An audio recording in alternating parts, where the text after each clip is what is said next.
nós vamos meditar sobre a unidade da igreja, a diversidade da igreja e a maturidade da igreja. Verso 1 ao 6 do capítulo 4 de Efésios fala sobre nossa unidade na fé. Verso 7 ao 11 vai falar da nossa diversidade.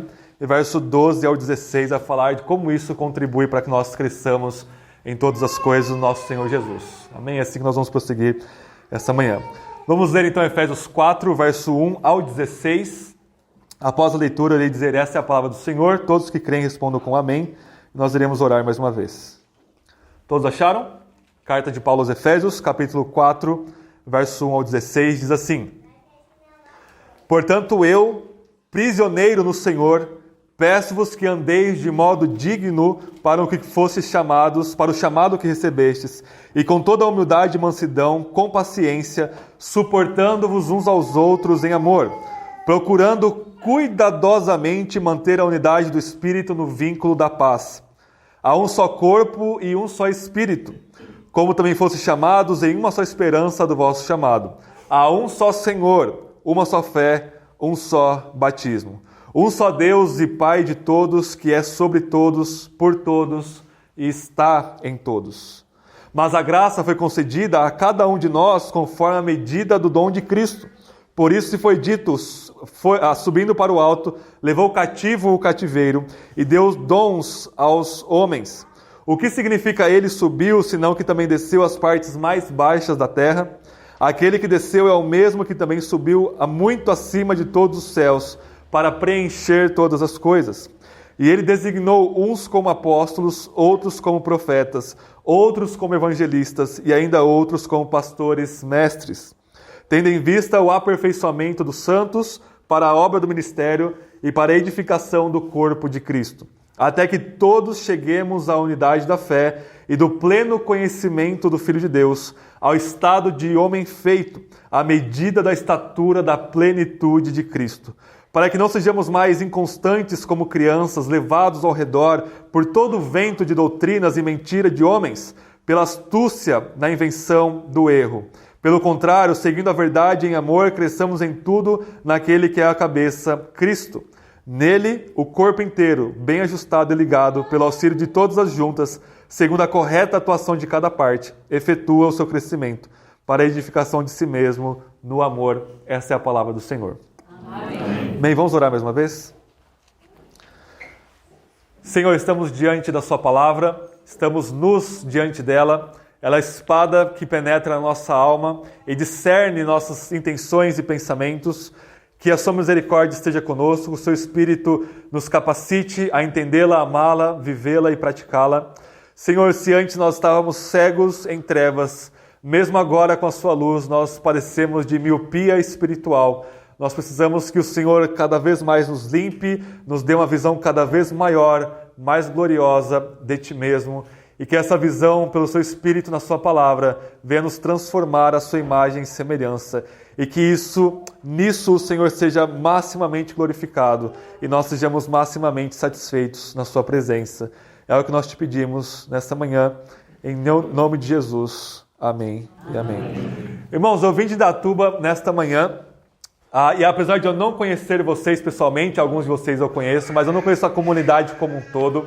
Eu vim de lá aqui com um preconceito sobre vocês, uma preconcepção, um pré-julgamento ou um pressuposto sobre vocês, de que vocês precisam crescer, vocês precisam amadurecer. E isso não tem nada a ver com vocês serem uma igreja relativamente nova. Eu tenho esse pressuposto porque todas as igrejas de todos os tempos, em todo o mundo, precisa crescer. A Igreja Batista Reformada de Indaiatuba precisa crescer. A Igreja Batista Reformada aqui de Jundiaí precisa crescer.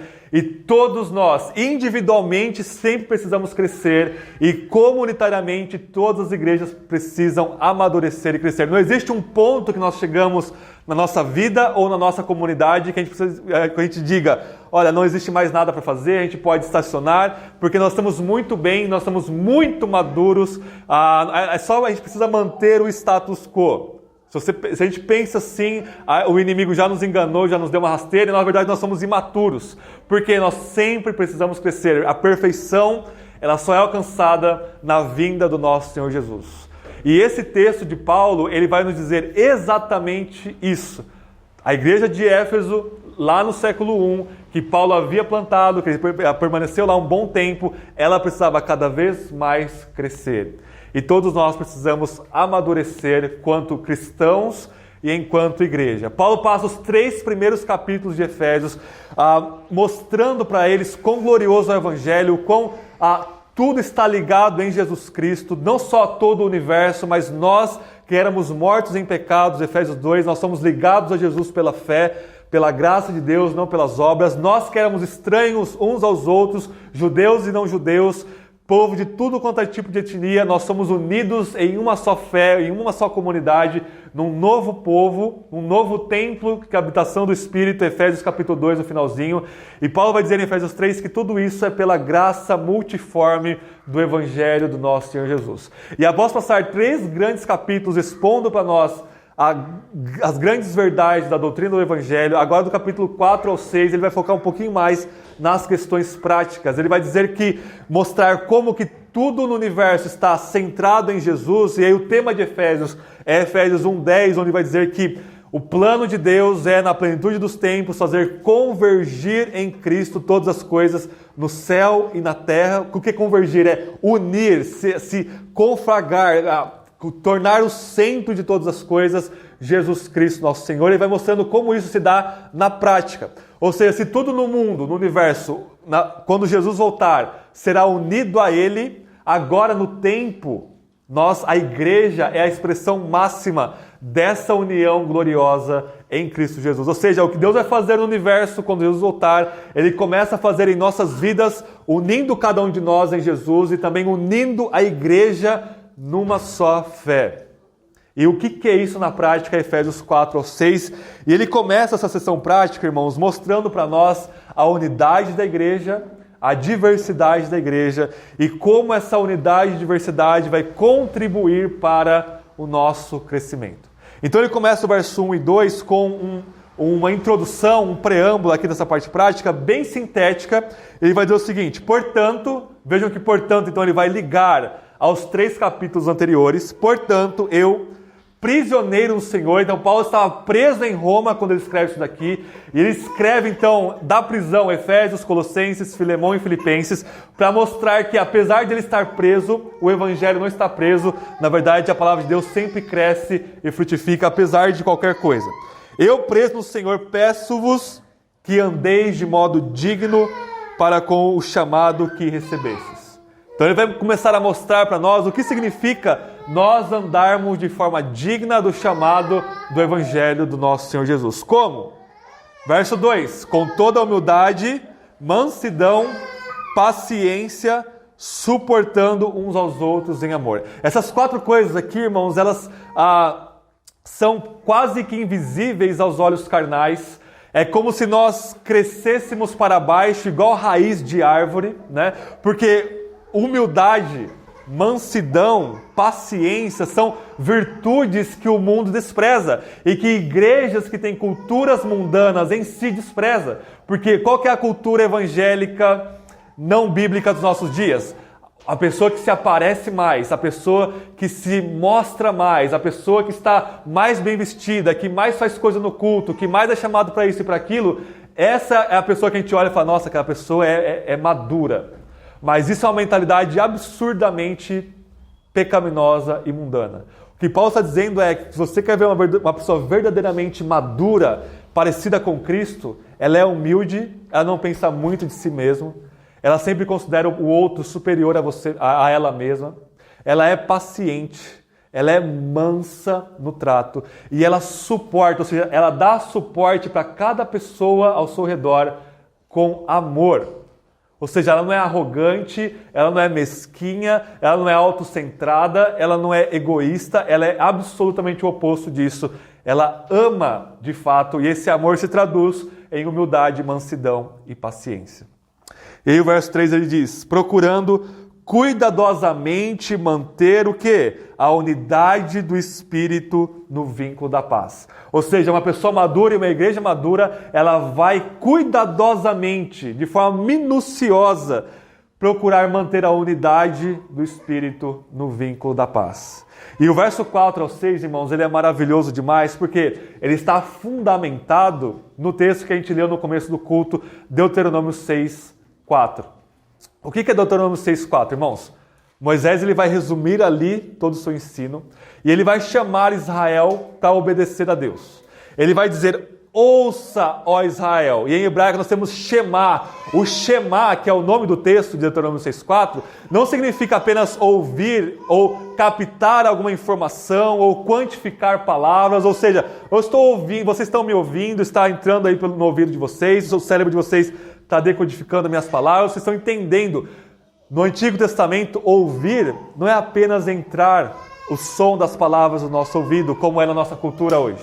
Ouvir implica necessariamente obedecer. Não existe um uso do verbo ouvir no Antigo Testamento que não implique obedecer. Então, quando Deus fala, ouça, ó Israel, ouça o meu povo, Ele está dizendo, obedeçam a minha palavra.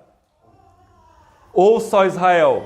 E aí tem a confissão de fé mais básica de todos os tempos. O Senhor, nosso Deus, é o único Senhor. Mas em hebraico a ordem é um pouco diferente. Nós temos Moisés escrevendo da seguinte forma: Yahweh, que é o nome pactual de Deus, Yahvé, o Senhor, Eloheno, nosso Deus.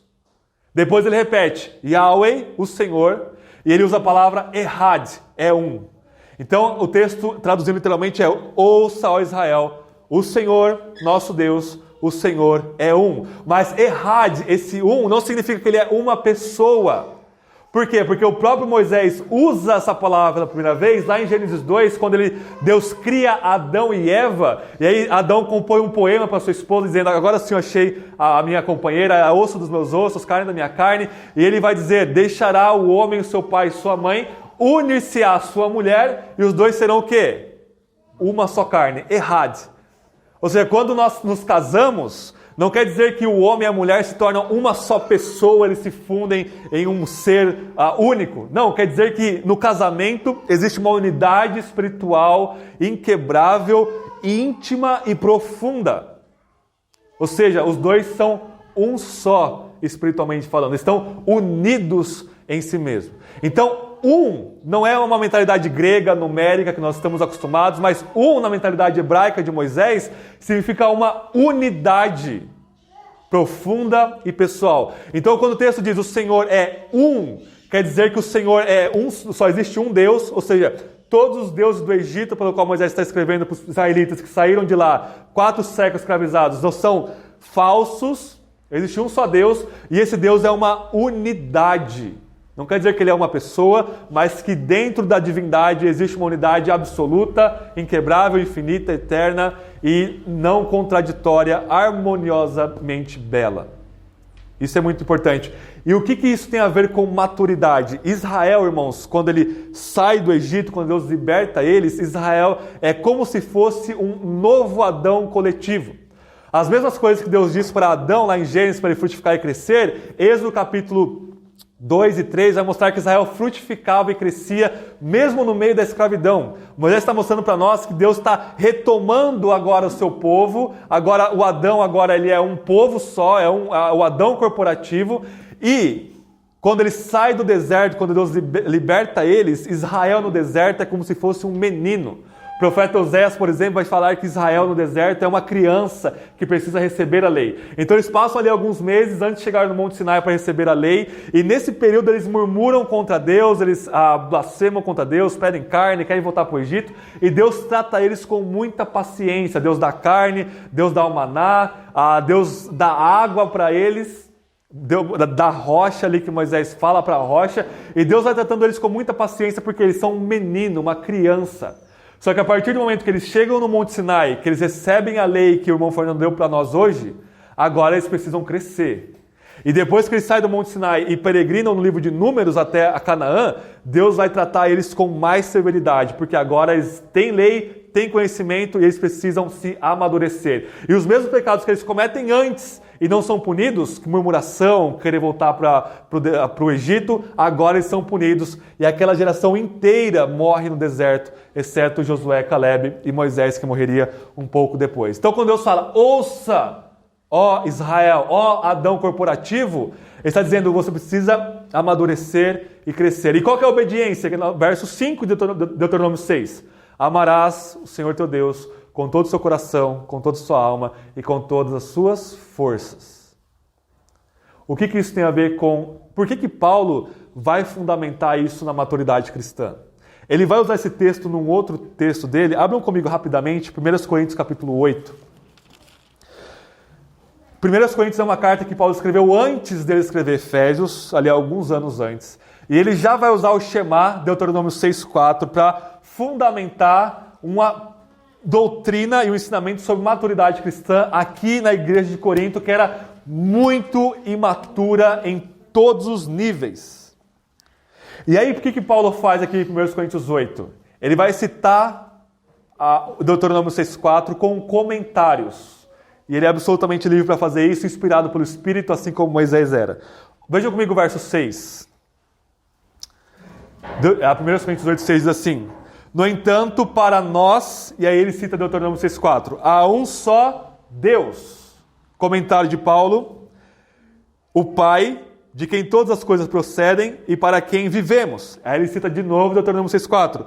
Um só Senhor, Jesus Cristo, pelo qual todas as coisas existem e por meio de quem também existimos. Comentário de Paulo aqui. Ou seja, Paulo vai incluir este homem de Nazaré, Jesus Cristo, dentro da confissão monoteísta da Shema, dizendo que há um só Deus, que é sobre todos, mas lembra que ela cita 3 vezes o Senhor, nosso Deus, o Senhor. Paulo vai dizer que um desses nomes é Jesus. E Jesus ele está em pé de igualdade com Deus Pai aqui. Porque o comentário é basicamente o mesmo. Jesus Cristo, nosso Senhor, pelo qual todas as coisas existem e por meio de quem também nós existimos. Ou seja, Jesus é o Deus que Israel confessava em Deuteronômio 6,4 na Shema. E qual é o contexto aqui? O pessoal estava brigando lá em Corinto por uma questão muito delicada. Imagine que você é uma pessoa que vivia lá em Corinto no século I. Você andava pela cidade e tinha os mercadantes que eles tinham açougues, por exemplo. E aí essas construções de açougues eram 2 andares normalmente. Por quê?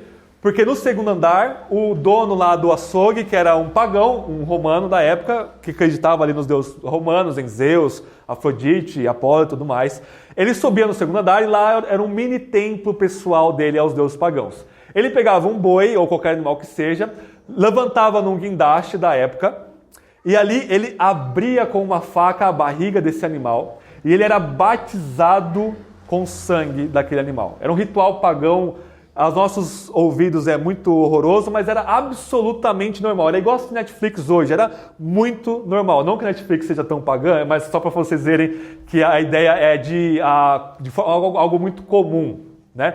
E aí o que acontecia? Ele dedicava aquele boi a Zeus, a Afrodite, ou a Apolo, ou a qualquer deus que seja, pegava essa carne e vendia ela no seu açouguinho no primeiro andar. E a grande questão era o cristão, ele pode comer dessa carne sacrificada aos ídolos? Essa era a grande questão. E eles não estavam sabendo lidar com isso, porque alguns na igreja de Corinto falavam assim, não, eu posso comer o que eu quiser, ninguém pode cercar a minha liberdade de consciência cristã. Outros, um pouco mais fracos, talvez mais imaturos, mais novos na fé, diziam, olha, isso aqui foi sacrificado aos ídolos, aos demônios. Se eu comer desse negócio que acabou de ser oferecido como sacrifício ao diabo ou aos deuses que não existem, eu vou estar participando dessa idolatria toda. E esse era o grande debate. Só que acontecia, o sujeito pegava mais maduro, entre aspas, se orgulhava de ser mais maduro, entre aspas, gigantescas, que aquele irmãozinho mais novo, e quase que obrigava essa pessoa, esse irmãozinho, a vir com ele e participar dessa coisa de comer essa carne, desse animalzinho sacrificado aos ídolos. Paulo está dizendo, olha, por um lado é verdade, os deuses aí não existem, existe um só Deus. E aí ele cita Deuteronômio 6,4. E inclui Jesus nessa confissão monoteísta. Mas, por outro lado, o que é escandalizar aqui em 1 Coríntios? Escândalo em grego é você colocar uma pedra na frente de uma pessoa para ela tropeçar e cair. Ou seja, se eu sei que não é pecado, mas o meu irmãozinho sabe que não é, ele acha que é pecado, se eu fazer ele comer, eu vou estar fazendo ele pecar. Porque se ele acha que é pecado e ele fazer, ele vai pecar. Por quê? Porque ele acha que é pecado e ele está fazendo aquilo sabendo que é pecado, portanto, ele está indo contra a consciência dele, cometendo um pecado contra Deus. Na consciência, não que a coisa em si seja pecaminosa. Paulo está dizendo, vocês são muito imaturos, vocês estão sendo guiados por uma mentalidade grega romana de Corinto, uma mentalidade pagã. Vocês precisam amar uns aos outros. E se eu precisar deixar de comer carne para amar o meu irmão, eu vou deixar de comer carne, não tem problema nenhum. Mas eu quero trazer esse meu irmão à maturidade, não forçar ele de forma orgulhosa a uma prática que ele não está preparado ainda. Então veja que Paulo ele vai trazer Deuteronômio 6,4 uma questão muito prática de maturidade na igreja. E ele vai incluir Jesus aqui. Só que Efésios 4, abram comigo de novo, ele vai incluir o Espírito também. Efésios 4, Paulo vai ler Deuteronômio 6,4 trinitariamente.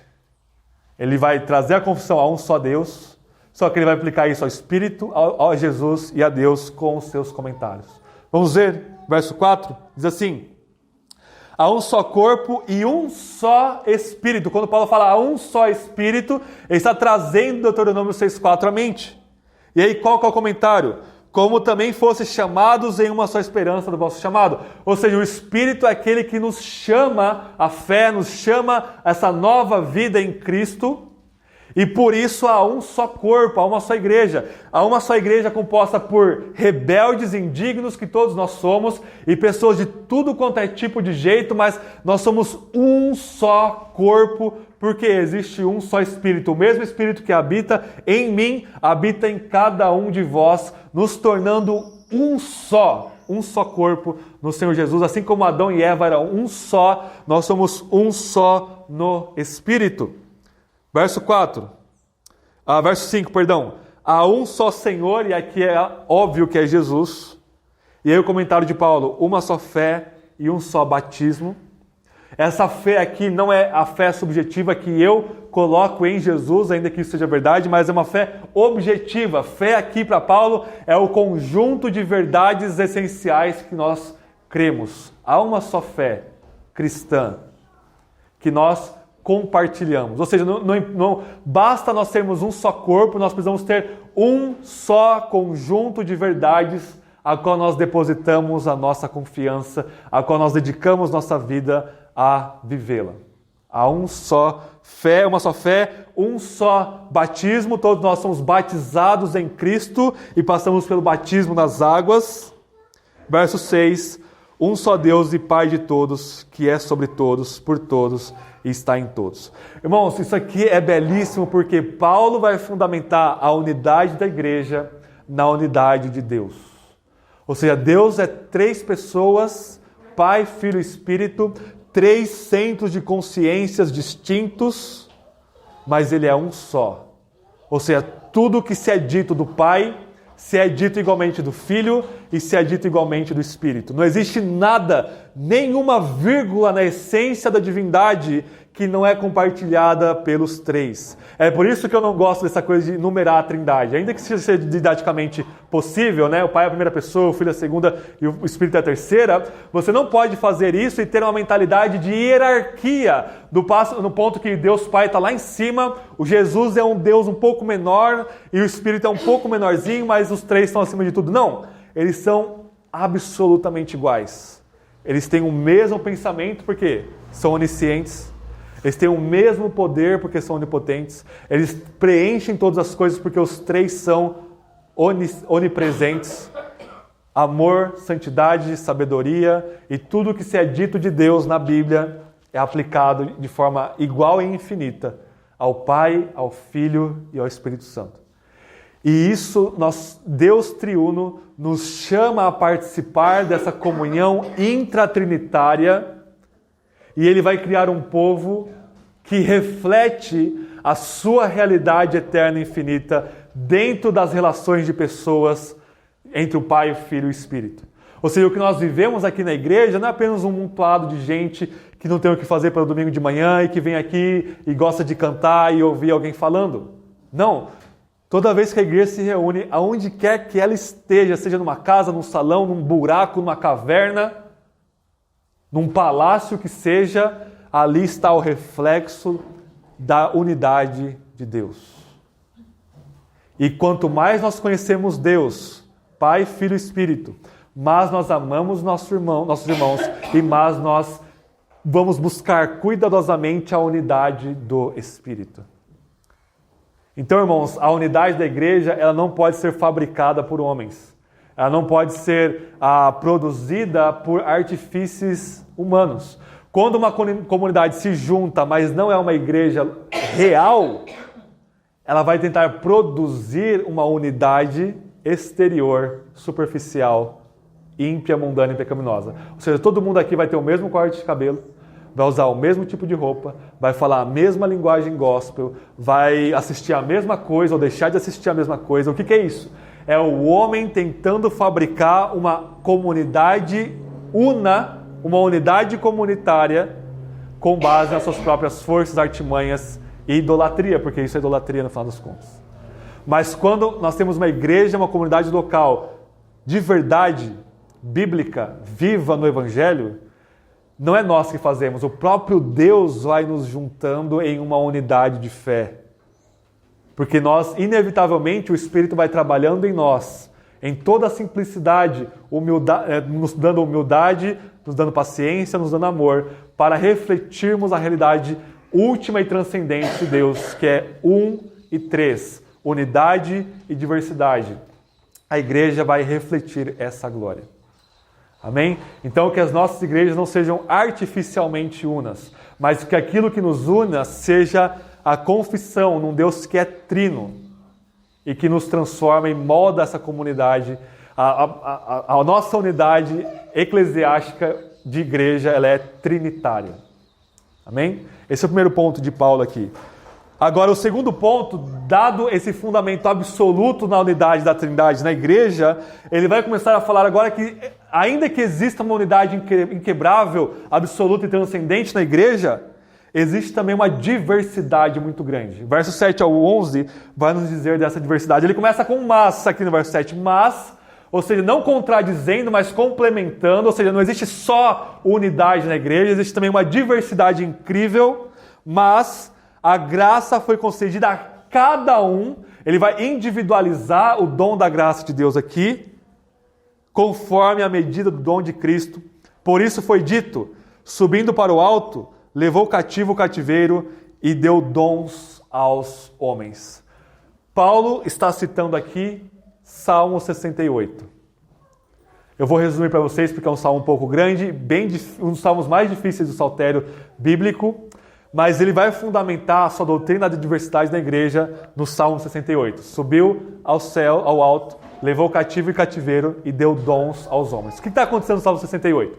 O Salmo 68 é uma grande narrativa poética que vai resumir a história de Israel, do Monte Sinai, onde eles recebem a lei, lá em Êxodo 20, até o Monte Sião, que é onde Davi, o primeiro rei legítimo de Israel depois de Saul, ele vai estabelecer não só o seu palácio como rei de Israel, mas também o tabernáculo. Ele vai estar lá em cima do Monte Sião, em Jerusalém. E agora Davi, escrevendo esse salmo, ele vai resumir a história de Israel para nós. Ele vai resumir da seguinte forma: Deus, ele desce no Monte Sinai.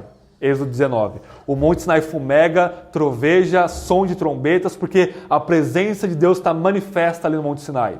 E quando ele desce no Monte Sinai, ele já vai revelando a sua vontade, ele dá a sua lei, manda construir o tabernáculo, que é onde ele iria habitar com o seu povo, dali em diante. E ele está prometendo que, a partir do Monte Sinai, até eles entrarem em Canaã, Deus iria batalhar as suas batalhas, Deus iria vencer os cananitas para que o povo deles se estabelecesse na terra prometida em Canaã. Ou seja, desde o Êxodo, quando Deus liberta eles do Egito, em Êxodo 15, Moisés vai dizer que Deus é um homem guerreiro poderoso. Ou seja, nós temos esse tema de Yahvé como um guerreiro divino que desce do céu para batalhar as batalhas do seu povo e vencer as batalhas do seu povo. E ele faz isso com os egípcios, ele vence ali os 10 deuses do Egito, naquelas 10 pragas, cada praga sendo direcionada a um deus específico. Lá em Êxodo 12 vai falar que ele está destruindo os deuses do Egito. O último deus era Faraó. Faraó era um deus ali no Egito, a própria encarnação e personificação da divindade. O filho primogênito de Faraó morre, mostrando que Deus está matando ali o herdeiro do trono e da divindade do Egito. E agora Deus continua nesse tema do guerreiro divino.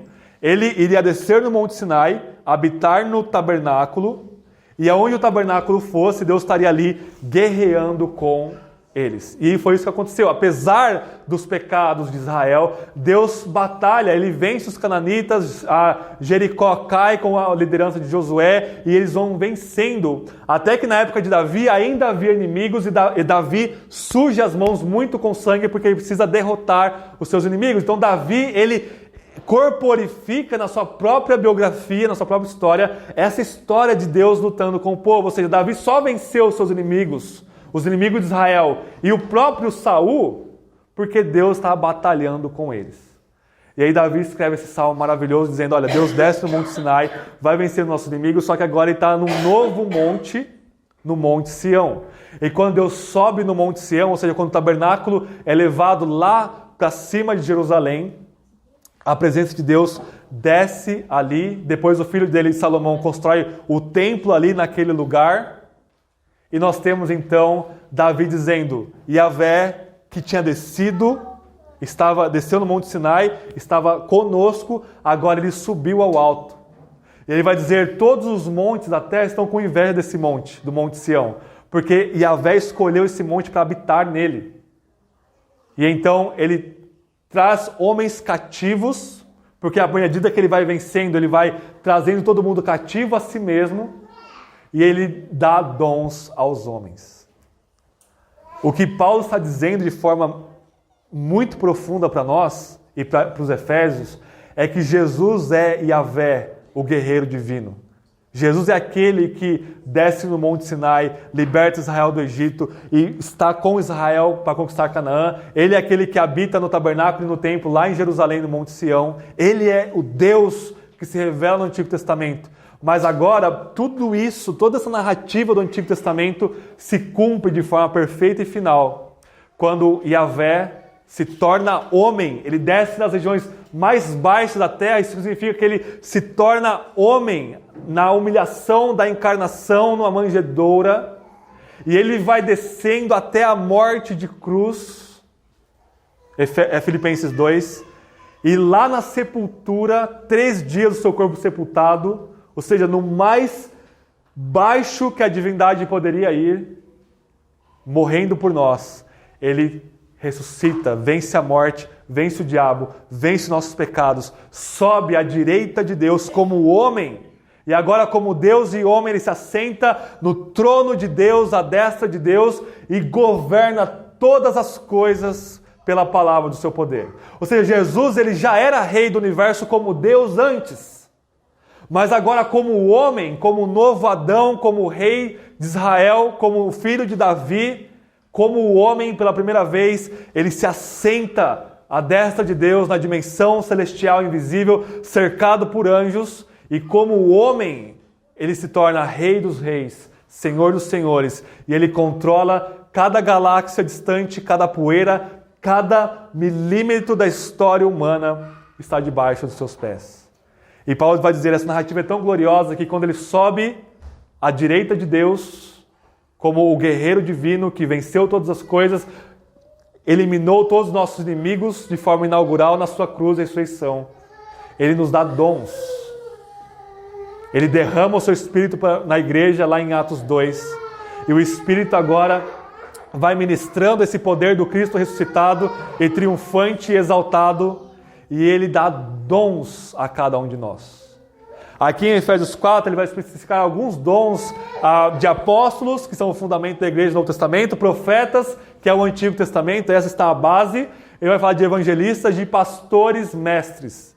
No grego não é pastores e mestres, mas são pastores. Todo pastor precisa ser um mestre da palavra de Deus, ensinar com maestria a palavra de Deus para a igreja. Mas, irmãos, essa lista aqui de Paulo era apenas um resumo para nós. A gente pode trazer todo o Novo Testamento, falar sobre dons. Qualquer coisa que você saiba, faça, é um dom de Cristo para você. Paulo vai dizer o que você tem que você não recebeu. Ou seja, um louvor, ou servir um cafezinho, ou apenas abraçar o irmão que está triste, orar por algum irmão, ou às vezes ajudar alguém que está necessitado com dinheiro, com tempo, com aconselhamento, abrir a Bíblia junto com o seu irmão e ler ali um texto. Qualquer coisa que você faça é um dom de Cristo para você. E esse dom foi conquistado a duras penas da crucificação, sepultamento, ressurreição e ascensão. Ele está à destra de Deus, irmãos, governando a igreja com o cetro que é a sua palavra, nos dando dons.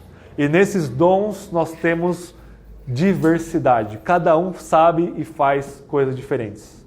Não é verdade? Um sabe mexer ali no celular para gravar, o outro sabe fazer um café, o outro sabe limpar um banheiro. Qualquer coisa que você faça, literalmente, com amor a Deus, com amor à igreja, com humildade, mansidão, sabedoria, amor abnegado, você está demonstrando o triunfo de Cristo sobre o nosso egoísmo, nossos pecados, nosso individualismo, sobre todo e qualquer tipo de mal. A igreja é uma unidade baseada na unidade da Trindade, mas é uma diversidade de pessoas absolutamente diferentes em si, com experiências diferentes, com contextos diferentes, mas nós somos um só em Cristo, e Deus vai usar cada um de nós, cada experiência, cada frustração, cada tribulação, cada doença, cada morte, qualquer coisa que seja, para edificar a sua igreja. E Ele é soberano sobre isso. Então, usem os seus dons para a igreja. O culto não é um espetáculo de teatro, que a gente entra e assiste um show. Não, o culto, todos nós somos ativos. É por isso que o culto aqui é assim. Todos cantamos, ainda que o instrumento ele vai nos auxiliar no canto, mas o que louva a Deus são as nossas vozes. Nós cantamos ativamente, com o coração, com o entendimento, com o fundamento bíblico, os louvores. Nós oramos quando seja o pastor Saor, seja qualquer irmão que estiver orando, nós estamos orando ali junto com aquele irmão, concordando com a oração dele, porque está nos representando diante de Deus. E quando você ouve essa parte mais ativa do culto, você precisa ouvir e pesar cada palavra para ver se está de acordo com o texto bíblico e de conformar a sua vida a esse texto.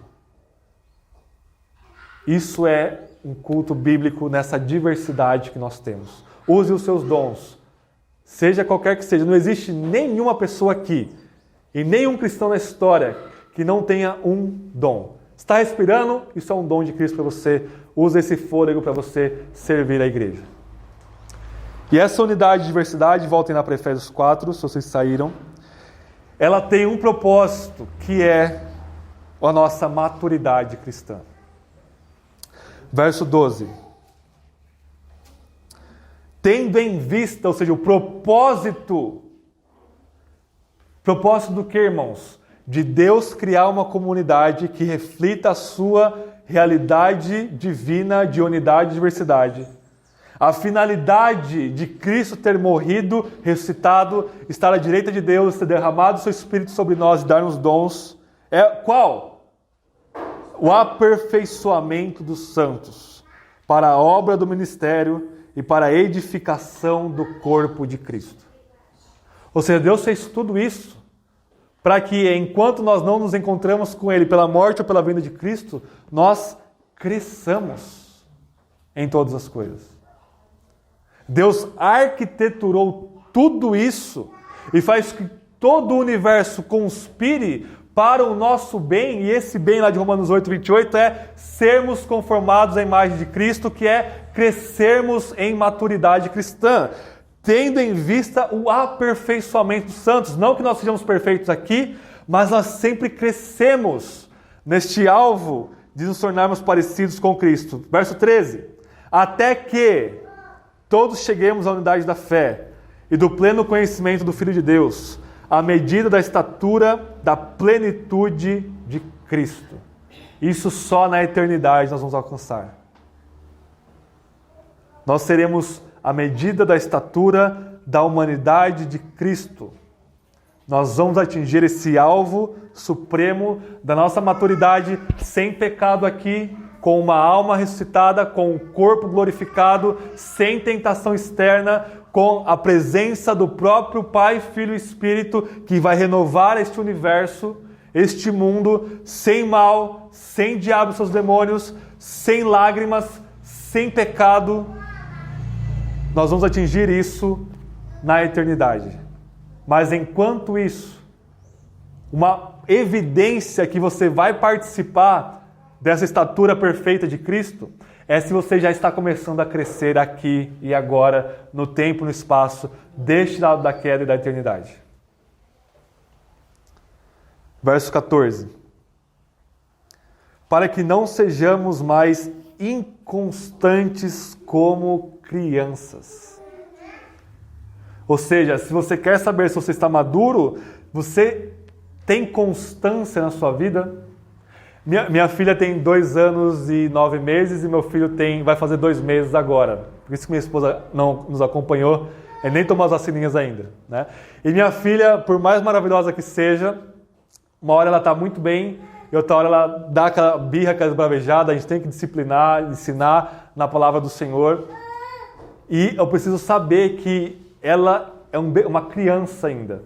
Não chama ela de bebê, ela fala assim, eu não sou um bebê, eu sou uma mocinha. Né? E conforme ela vai crescendo, eu vou precisar aumentando a disciplina, aumentando ainda o amor.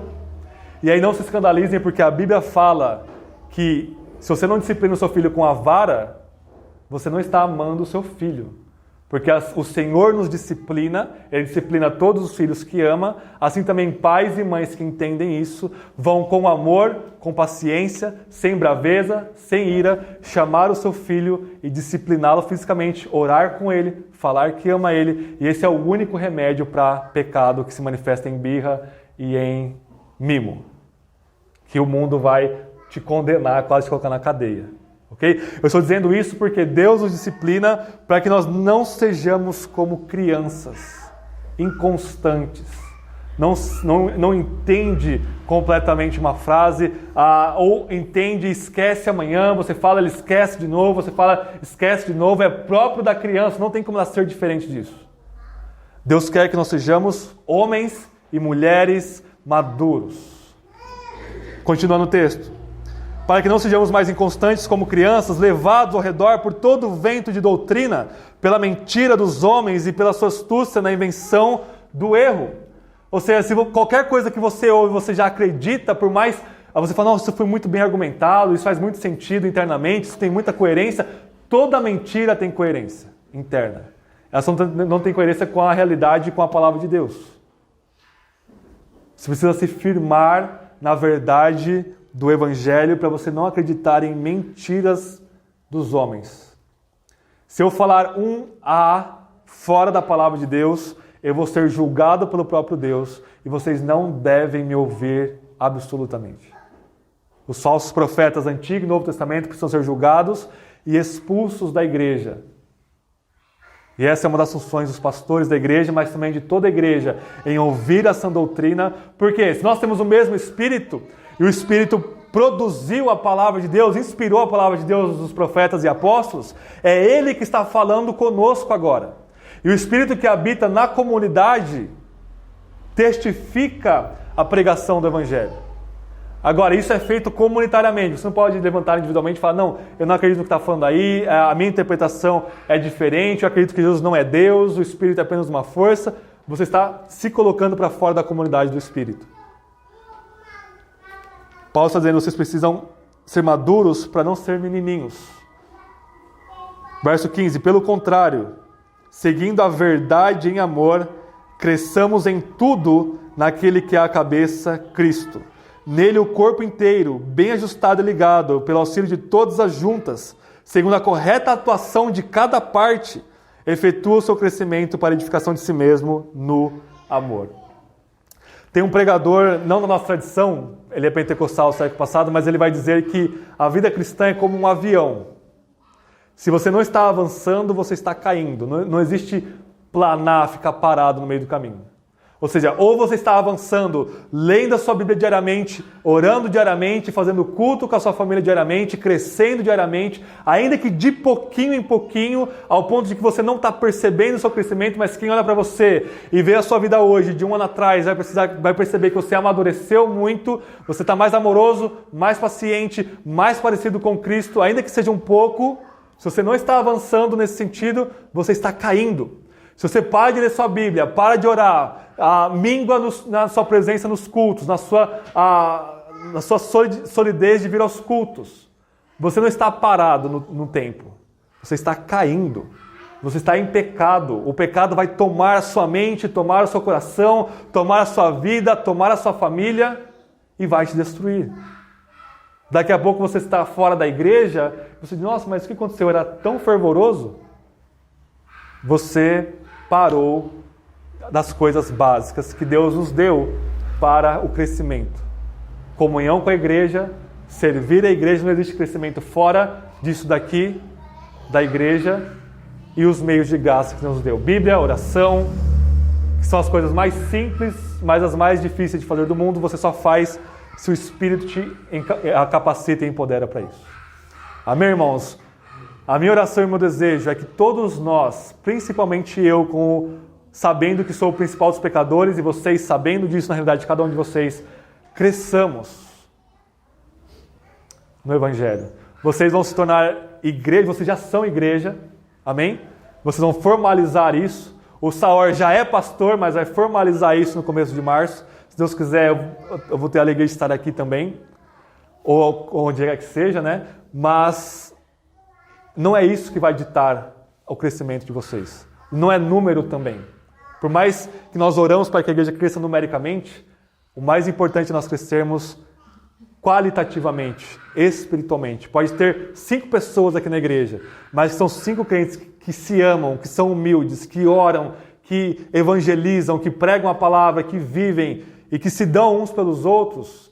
Isso agrada a Deus mais do que uma multidão que é levada pelo movimento gospel. Amém?